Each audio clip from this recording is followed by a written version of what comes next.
You know what's crazy? Sometimes life just isn't fair. You can do everything right, and it still feels like you're losing. But guess what? That doesn't mean you give up. Nobody is coming to save you. Not your mom, not your dad, not your friends, not even luck. You've got to do it yourself. You have to take control of your life like your future depends on it. Because it does.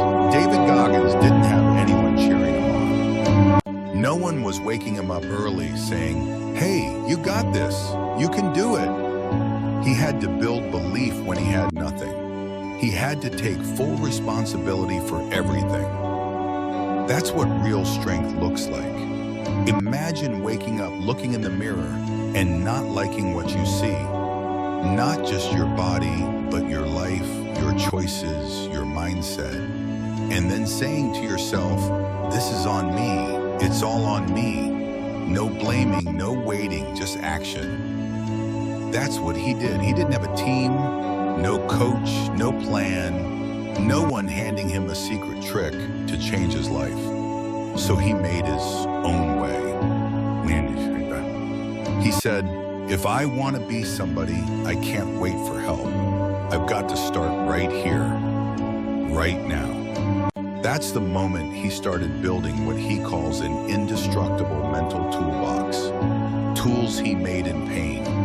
Tools that helped him stand up when nobody was around.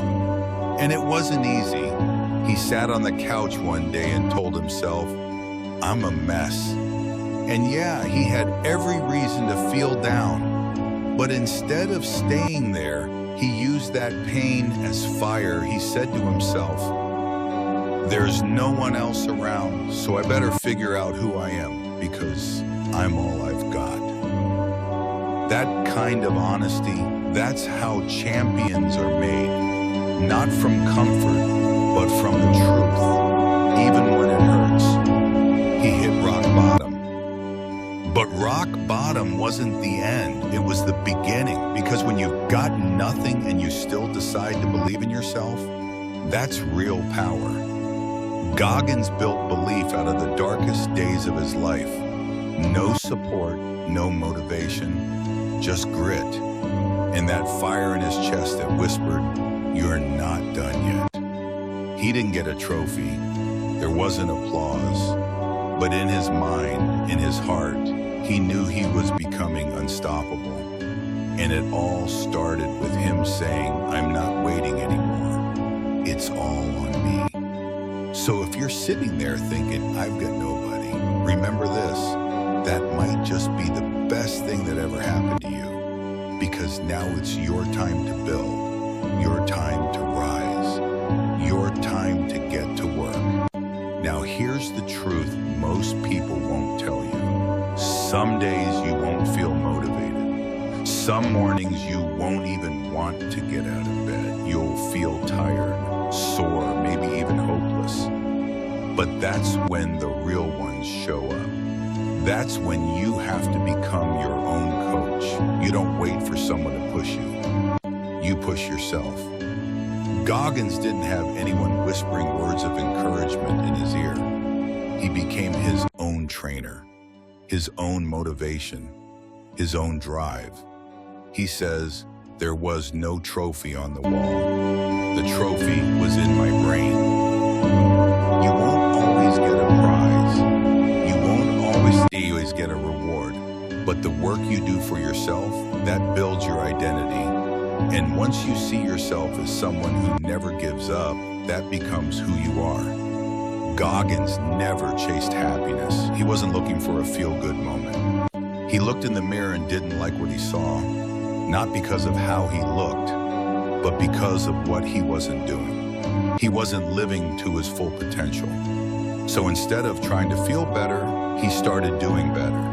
He said, "I want to be able to say, 'You did it again today.' Not for the world, not for Instagram, just for himself." There's power in that, the kind of power you get from pushing through hard days. The kind of power that comes from knowing, "I didn't quit today."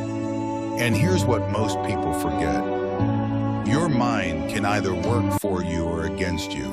Your brain is loud. It talks to you all day. It tells you to stop. It tells you it's too hard. It tries to protect you from the pain. But Goggins learned something powerful.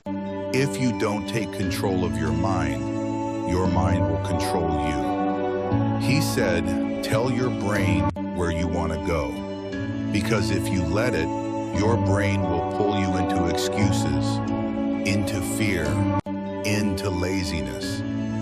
You have to be stronger than your thoughts. You have to be the one giving the orders. Every single day he reminded himself, this is what it takes. No matter how tired he was, no matter how broken he felt, he didn't wait for motivation. He created it. He showed up every day and got after it, even when no one else was watching. Even when the pain was heavy, because he knew this is what separates the average from the unstoppable. A lot of people want success to be loud. They want the world to see their wins. But Goggins, he knows real success is silent. It happens in the early mornings when no one is awake. It happens in the cold, in the dark, when you're tired and no one's watching. He said, most of what I've done, no one would even know if someone wasn't recording it. That's discipline. That's self-drive. You don't do it for likes. You don't do it for praise. You do it because deep down you know this is who you are becoming. Success isn't always seen, but it's always built in private. Here's the truth, the pain doesn't stop. The struggle doesn't pause. But your ability to push through it, that's what grows. Goggins talks about a place called the dark tunnel. It's a place in your mind you don't want to go. It's scary, it's silent, it's painful. But if you're brave enough to stay there long enough, your eyes adjust to the darkness. Your mind learns how to serve it. Your body learns how to keep going. He says your mind gives up long before your body does. That means the battle isn't outside, it's inside. And to win, you have to go deeper. When everyone else quits, you stay. When it gets harder, you get tougher. Because in the suffering, you find something most people never will, your real self. Failure isn't what stops you. Not trying is. People ask him, how do you handle failure? He says, I fail and fail and fail, and then I succeed. Because every failure is another step, another lesson, another shot to keep going. Life is like a tug of war, and you don't win by pushing the rope. You win by pulling yourself through it. That's what Goggins did. When his legs hurt, he told himself they didn't. When his body wanted to quit, his mind said, stay in the fight, B. He calls it armor for the mind, not magic, not talent, just pure grit. And every time he didn't want to do it, he did it anyway. That's what makes him different. That's what makes anyone unstoppable. No matter how tired, broken, or unprepared you feel, you pull yourself through because the battle isn't over.